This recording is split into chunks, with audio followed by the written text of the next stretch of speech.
શું નામ છે આપનું? કયું ગામ? સુરત. શું તકલીફ હતી? અત્યારે કેમ છે તમને? સારું છે ને? તમને કેમ છે? તમને ફ્રી લાગે છે? તમારી પાસે કંઈ પૈસા તો નથી લીધા બાપુએ? તો વાંધો નહીં, અહીંયા ટ્રીટમેન્ટનો ચાર્જ છે. ટ્રીટમેન્ટનું કાંઈ આપણે લેતા નથી. આ જે કોઈ વિડીયો જોતા હોય બરોબર જોજો અને બરોબર સાંભળજો. અહીંયા કોઈ બનાવટ થતી નથી. આ હનુમાનજીની જગ્યા છે એટલે હનુમાનજીની અરે ખોટું બોલે માણસ તો હનુમાનજી એવા પૂરું કરી નાખે. હા, એટલે કહું છું કે બધાને ઠેબે ચડવું, હનુમાનના ઠેબે ન ચડવું. હનુમાનજી બહુ એવા સત્યવાદી છે અને સત્યથી હાલે છે, એટલે તમને બધાને સમજાવું છું. અહીંયા કોઈ પણ પૈસા લેવામાં આવતા નથી.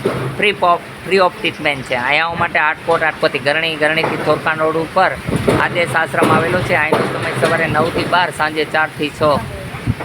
જો આ પવનદેવ એવા છે, હનુમાનજીના પપ્પા પવનદેવ કેવો પવન ફેંક્યા જો અત્યારે જોરદાર પવન છે ને આ બધા મોજમાં આવી ગયા.